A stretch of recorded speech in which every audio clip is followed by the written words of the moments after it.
Hey guys, welcome back. Today we're going to cover Outlook email. So without further ado, let's hop in to Outlook email. All right, so welcome to Outlook email.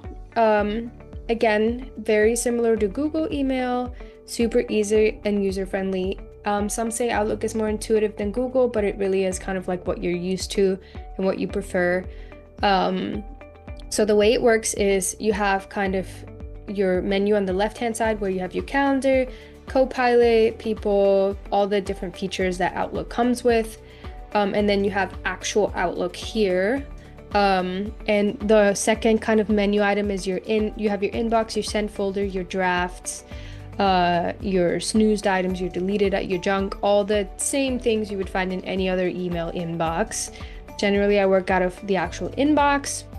Then here on the left hand, or sorry, one little thing to the right, you'll have your actual email. So you can see them in a list view. So if you were to, open up or click on any of these specific emails, you can actually see all the details to the email on your right. Okay, like the communication that's been had. So this is probably a bad example because that's a calendar invite. Let's find one that's not a calendar invite here. No, that's also not one. I get a lot of calendar invites. Oh my god. Okay, maybe this one. Yeah. Okay, so here's one. So you can see there's no like back and forth correspondence. This is a one-way email that came in. Yeah, so, here you go. Here's another one. You can see kind of like a previous email here, most recent email here, my response here. Okay, and that's how it works. It kind of is like top to bottom. Oldest email towards the bottom, newest email at the top, is how Outlook works. You have a ton of options. So that's kind of the layout of Outlook and how it works. You have a ton of, you can archive an email, you can delete an email, you can move it to a specific folder, you can forward it or reply all, forward. You can make it into a Teams meeting. You can mark it read or unread. You can tag it, which is a feature I love. So let's say I had to follow up on this, I could mark it as follow up, or if I needed to add something in CRM, I could mark it. You can flag it, which I love to do. So I'm one of those people that will put any important email at the top of my inbox so it doesn't get lost. So like I need to do this one, so I will pin and flag it.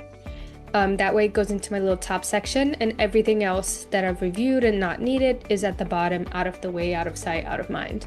That's how I work. You might work differently. Pin we just talked about, and then you can actually snooze an email. If I want to view this later today or tomorrow, whatever time frame you want to review, like if it's an email that needs follow-up in a week, you can snooze it for a week. So I'm going to say next week, for example. So that's a really cool feature as well. And the snoozed emails don't disappear. They go to the snooze folder. So you can always view them again. They're not lost. It's totally fine. There is more options. You can make rules, assign policies, just tons of different features that Outlook offers you to make this email as intuitive as possible for you. That kind of covers Outlook as a whole. It's super simple, super intuitive. Not a whole lot to it, to be honest. If you guys have any questions, comment them below and I will be happy to answer them for you. Or I will make sure I get them answered for you. Also, please like and follow me on the channel, and then I will see you guys on the next video. Thank you.